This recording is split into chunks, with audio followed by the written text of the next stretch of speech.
എടോ എൻ്റെ വിസയും കാര്യങ്ങളൊക്കെ റെഡിയായി. എനിക്ക് 2 ദിവസത്തിനുള്ളിൽ കയറി പോകണം. നേരിട്ട് വന്ന് സംസാരിക്കാൻ സമയം കിട്ടില്ല. മാക്സിമം 2 കൊല്ലം. അത് കഴിഞ്ഞ് ഞാൻ വീട്ടിൽ വന്ന് കാര്യങ്ങൾ അവതരിപ്പിച്ചോളാം.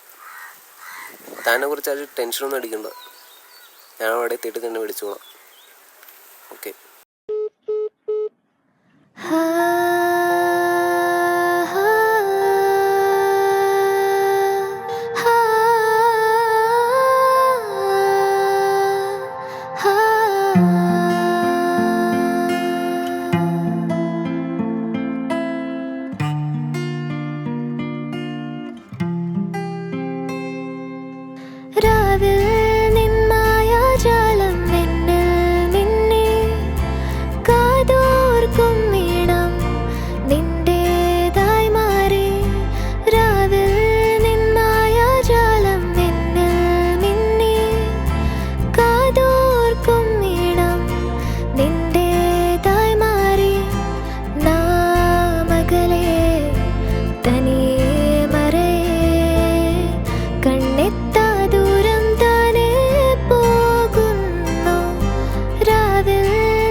നാം പോയ വഴികൾ, അന്നു തന്ന ചിരികൾ